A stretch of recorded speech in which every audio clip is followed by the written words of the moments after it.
खबर तफसील से। जम्मू कश्मीर के सोपोर में इनकाउंटर में 2 मिलिटेंट मारे गए हैं। ये इनकाउंटर बहरामपुरा में उस वक्त शुरू हुआ जब हिफाजती दस्तों को एक रिहायशी मकान में 2 से 3 मिलिटेंटों के छुपे होने की इत्तला मिली। जब फोर्सेज ने तलाशी मुहिम शुरू की तो मिलिटेंटों ने फोर्सेज पर फायरिंग कर दी। इस इनकाउंटर में एक फौजी जवान भी शहीद हुआ है। इस दौरान सोपोर इलाके में तमाम तालीमी इदारे बंद कर दिए गए हैं और कहा जा रहा है कि इनकाउंटर अभी भी जारी है। तमाम आने जाने वाले रास्तों को सील कर दिया गया है।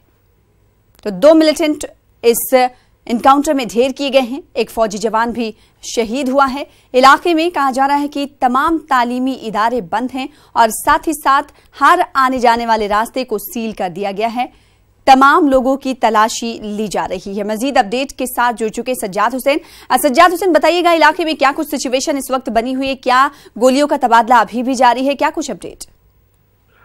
जी सना, मैं आपको बता दूं कि जो इनकाउंटर रात देर गए शुरू हुआ था और सुबह फायरिंग हुई थी, काफी ज्यादा फायरिंग हुई थी और इस फायरिंग के नतीजे में 2 मिलिटेंट अभी तक मारे जा चुके हैं और इस दौरान एक फौजी जवान भी जख्मी हुआ था जिसे श्रीनगर आर्मी बेस हॉस्पिटल पहुंचाया गया, लेकिन वो जख्मों की ताब न लाकर अभी दम तोड़ बैठा है जी। और अभी तक इस इलाके को फौज, पुलिस और सीआरपीएफ ने घेरे में ले रखा है और इस इलाके को सैनिटाइज किया जा रहा है। कहीं कोई और मिलिटेंट छुपा हो सकता है, ये इस बात का शुबा जाहिर किया जा रहा है। जी सज्जाद, क्या वक्फे से गोलियों का तबादला हो रहा है इलाके में? नहीं, अभी तक हमारी इत्तलात के मुताबिक मैं बिल्कुल इस स्पॉट पे हूँ। अभी एक घंटे से कोई गोलियों का तबादला नहीं हो रहा। इतना बताया जा रहा है कि 2 मिलिटेंटों को मार गिराया गया है और एक फौजी जवान जो है इसमें वो भी शहीद हो गए हैं और अभी सर्च ऑपरेशन जारी है इस इलाके में। फौज, पुलिस और सीआरपीएफ बिल्कुल इस इलाके को घेरे में लेके सर्च ऑपरेशन जारी है। तो इस इलाके को पूरी तरीके से कॉर्डन कर लिया गया है और साथ ही साथ हंगामी बुनियाद पर सर्च ऑपरेशन जारी है। वहीं मारे गए मिलिटेंटों की शनाख्त के हवाले से एक सवाल करना चाहेंगे सज्जाद, क्या इन मारे गए मिलिटेंटों की शनाख्त अब तक हो पाई? फौज ने कुछ कहा? नहीं, फौज और पुलिस के जो ऑफिसर हैं उनसे हमारी बात हुई, लेकिन आपका कॉल होल्ड पर है। सज्जाद का राब्ता मुनक़ते हो गया। आपको बता दें कि स्पॉट से हमारे साथ हमारे नुमाइंदे सज्जाद हुसैन जुड़े हुए थे बारामुल्ला से। सोपोर में तमाम तालीमी इदारे बंद कर दिए गए हैं और इलाके का सर्च ऑपरेशन जारी है। फौज और पुलिस की मुश्तरका कार्रवाई के जरिए ये ऑपरेशन जो है किया जा रहा है और तमाम आने जाने वाले रास्तों को सील कर दिया गया है। फिलहाल आगे बढ़ लेते हैं, दिल्ली की बात करेंगे। दिल्ली के मालवीय नगर इलाके में मदरसे के 8 साला तालिबे इल्म अजीम को गुज़िश्ता रोज कत्ल कर दिया गया था। मकतूल बच्चे का ताल्लुक हरियाणा के मेवात से है। मकतूल के अहले खाना ने इल्जाम लगाया है। उनका कहना है कि यह नफरत पर मबनी मामला है। इस सिलसिले में 4 बच्चों को पुलिस ने हिरासत में ले लिया है। पुलिस के मुताबिक मामला नफरत पर मबनी जुर्म का नहीं है, लेकिन मदरसे के जिम्मेदारान इसे नफरत पर मबनी कत्ल करार दे रहे हैं। उनका कहना है कि आए दिन मोहल्ले वालों की तरफ से इश्ताल अंगेज हरकतें की जाती थी। वो ले नहीं रहे थे। उसके बाद में फिर काफ़ी जद्दोजहद करे उन लोगों से। उसके बाद में उन्होंने एक ब्लैंक पेपर पे लिख के दे दिया। हमने कहा कि हमें रिसिप्ट दे दो। बोले कंप्यूटर पे लिखने में जो है अभी टाइपिंग में टाइम लगता है, उसको बाद में दे देंगे। जैसे कि मौलाना बता रहे हैं अभी भी नहीं रिसीव दी है ना, अभी भी कोई रिसीविंग नहीं दी है। बस एक जो हमने एक FIR पे हैंड राइटिंग से पेपर पे लिख के दिया था, उसके अंदर ही उन्होंने उस पर मोहर लगा के हमें रिसीव करके दे दिया था। और अभी भी बता रहे हैं यहाँ पर मौलाना, थोड़ी देर पहले एक लड़का आता है बंटी नाम का, आके धमकी दे गया था। पुलिस के सामने की बात है। नहीं, ये मतलब हमेशा मतलब ऐसे कई मरतबा पहले भी झगड़े हो चुके हैं, बार कई मरतबा पहले फिसाद हुए हैं। और क्या नाम है, ऐसे ही इसमें क्या नाम, ये रास्ते के बहाने कभी शराब लेके जाएंगे, कभी कुछ जाएंगे, फिर कभी उछाल जाएंगे। तो मैंने ये जो आम रास्ता नहीं है ये, बल्कि ये क्या नाम, ये मस्जिद का रास्ता है, इसको हम बंद करना चाहते हैं। ये बंद होना चाहिए, ये हमारा मुतालबा है। जनाजे की नमाज से पहले दफनाया जब जाएगा, पहले ये रास्ता बंद होगा। और मस्जिद में पिछले साल शराब की बोतलें फेंक देते, तो इधर से तो आते हैं ना ये फिसाद। क्या हुआ था उस वक्त? हम दरगाह में खेल रहे थे, बुजुर्गी वाले पल्ले उसमें खेल रहे थे, रोड में हम वाले खेल रहे थे, हम गिल्ली बल्ले खेले तो हमारी गिल्ली उसने और बच्चों की इतनी दूर चली गई, उन्हें दी ना। उनको मांगने गए तो गाली वाली दी, फिर बम फेंका उनने, फिर गिर दी। उसके बाद में वहाँ पर गए तो बोल रहे थे हम नहीं देंगे तुम्हारी गिल्ली। बात ये था जी, पीछे बक्सी पार्क है थोड़ी दूर पर, यहाँ थोड़े फासले पर बेगमपुर में। बक्सी पार्क में भी कुछ 20-25 दिन पहले बच्चे क्रिकेट खेल रहे थे। तो क्रिकेट खेलते खेलते जो बच्चा ये मरा है, जिसकी डेथ हुई कल, उससे बड़ा बच्चा आया, मुझसे 30 रुपये उसने लिए, मौलाना जी मैं कटिंग करा रहा हूँ। उसने बाल छोटे छोटे करा अकेला आ रहे थे इस गली से, बीच में से गली से आया। तो एक बड़े बच्चे ने, 18-17 साल का बच्चा था, उसने उसके हाथ पकड़े और फिर छोटे बच्चों से उसको बहुत पिटवाया। जब उसके गाल लाल हो गए तो मैंने उसको मुंह, पूरा चेहरा उसका देखा, फेस तो लाल था। उसके बाद मैंने पूछा उस बच्चे से क्या हुआ, तो इन लोगों ने मारा, पड़ोसियों ने। एक बच्चा तो मैंने उसी वक्त पकड़ लिया, दोनों बच्चे उसके बाद फरार हो गए। उनके माँ बाप से बोला, उसके बाद कुछ एक्शन नहीं लिया।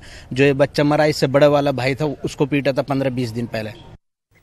तो दिल्ली पुलिस के हाथों एक सीसीटीवी फुटेज भी हाथ लगा है, जिसमें अजीम के कत्ल की पूरी वारदात कैद है। पुलिस सीसीटीवी की बुनियाद पर जांच कर रही है और हमारे साथ हमारे नुमाइंदे स्पॉट पर मौजूद हैं खुर्रम शहजाद। खुर्रम शहजाद, कुछ देर कबल आपसे बात हो रही थी, आप वहां पर लोगों से और जो तालिबे इल्म वहां पर पढ़ रहे हैं उनसे बातचीत कर रहे थे। अगर FIR की बात करें तो उस FIR जो दर्ज की गई FIR, उसमें कितने लोगों का नाम शामिल किया गया है? पुलिस क्या कुछ इब्तदाई तौर पर कहती हुई नजर आ रही? सीसीटीवी फुटेज भी सामने आ गया है, क्या कुछ कहना है इस हवाले से पुलिस का? देखिए, अगर पुलिस की तरफ से केस दर्ज करने की बात की जाए तो कल ही यहाँ पर मौके पे आकर के पुलिस ने केस दर्ज कर लिया था, लेकिन उसमें क्या कुछ है, क्या चीज़ें हैं, वो अभी कॉपी पुलिस की तरफ से नहीं दी गई है। तो एक केस पुलिस ने अपनी तरफ से FIR दर्ज किया है, जिसमें इतलात ये है कि उसमें 302 के जो सेक्शन है वो लगाया गया है। लेकिन जहाँ तक मदरसे की तरफ से जो एक FIR कल रात में कराने की कोशिश की गई थी, उस पर अभी तक सुबह करने के लिए कहा गया था कि 10 बजे तक वो FIR दर्ज कर ली जाएगी, लेकिन वो अभी तक नहीं की गई है। हालांकि शाम में नामजद रिपोर्ट कराई गई थी। कुछ नाम थे जो हमने अपने TV चैनल पर बताए हैं, जैसे सर सरोज है और इस तरह के 2-3 लोग हैं जिनके खिलाफ जो है नामजद रिपोर्ट दर्ज कराई गई है और कहा गया है कि ये लोग जो है कहीं ना कहीं उकसाने में शामिल थे। तो पुलिस की तरफ से भी बहुत तेज़ी से कार्रवाई हम कह सकते हैं कि नहीं हो रही है। हम देख सकते हैं कि कल ही जो है लड़के की जो बॉडी थी उसको पोस्टमार्टम के लिए ले जाया गया था, लेकिन अभी तक वो बॉडी ना तो वापस आई है, ना ही पोस्टमार्टम रिपोर्ट का कुछ अता पता है। तो हम कह सकते हैं कि कुछ टेक्निकल दिक्कतें भी हैं, यानी कि बॉडी की पोस्टमार्टम रिपोर्ट के बाद ही जो है पुलिस पूरे तौर पर एक साफ तौर पर एक FIR दर्ज कर सकती है। तो वो भी अपनी जगह है, लेकिन जो अहले खाना है उनकी तरफ से बार बार ये कहा जा रहा है कि ये जो है एक साजिश के तहत किया गया है। हमारे साथ जो है जो मोहम्मद अजीम मकतूल लड़का था, उसके वालिद हमारे साथ हैं, खलील अहमद साहब। हम उनसे पूछते हैं क्या चाहते हैं। खलील साहब, पूरा देश आपको देख रहा है, आपको क्या लगता है कि ये क्यों हुआ और आप क्या चाहते हैं?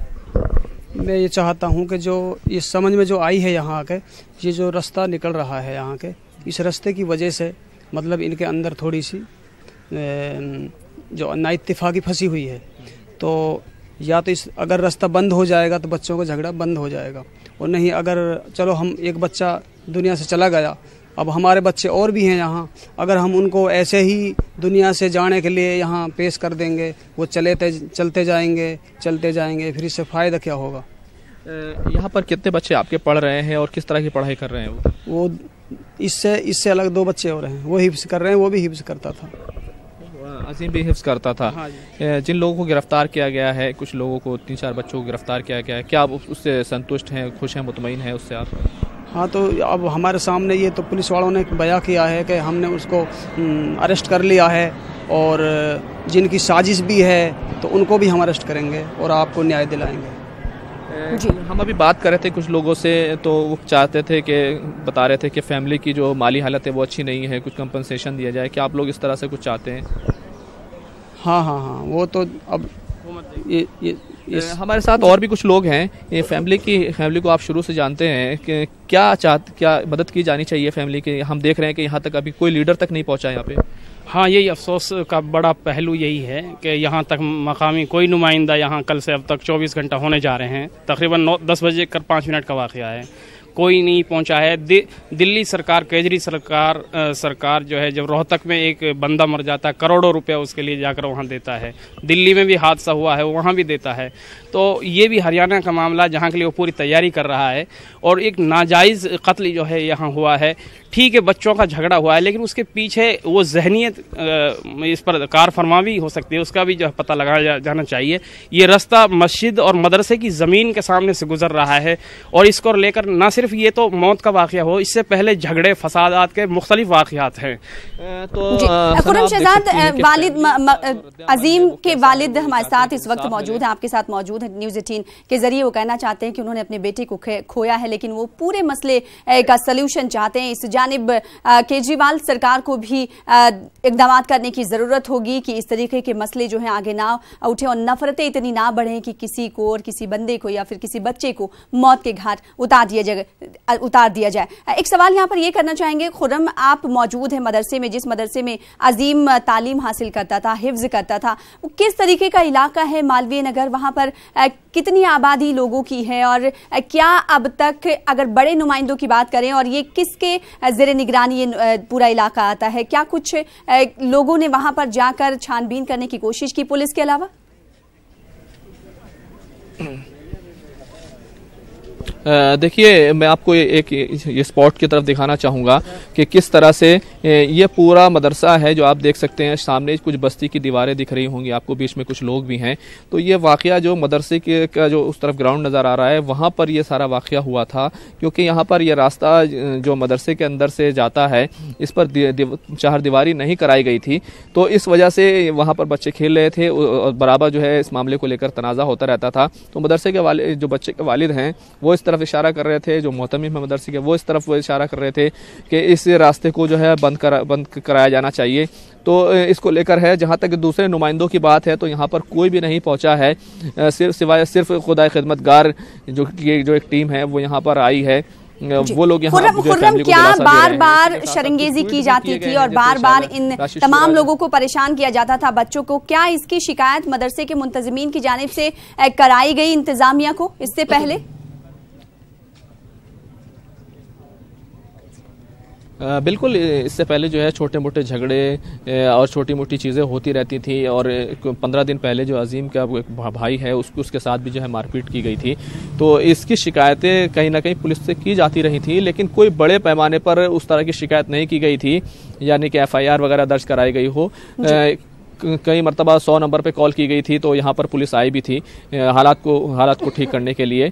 लेकिन पहली मरतबा है कि इस तरह का जो एक वाक़या यहाँ पर जो है वो हुआ है, और वो जो है बड़ा ही अफसोसनाक है, जिसमें जो है एक जो छोटे से मासूम बच्चे को जो है अपनी जान गंवानी पड़ी है। सना जी, जाहिर सी बात है, एक बच्चा नहीं रहा, तालिब इल्म नहीं रहा, जिसका नाम अजीम बताया जा रहा है। मेवात से उसका ताल्लुक, उसके वालिद खुद पहुँचे हुए हैं इस इदारे में जहाँ से वो तालीम हासिल करता था, उस मदरसे में, और उनका मुतालबा है कि इससे तहक़ीक़ात हो और जो कातिल हैं उन्हें सख्त से सख्त सज़ा दी जाए। बेहद शुक्रिया खुर्रम शहजाद हमारे साथ जुड़ने के लिए और तस्वीरें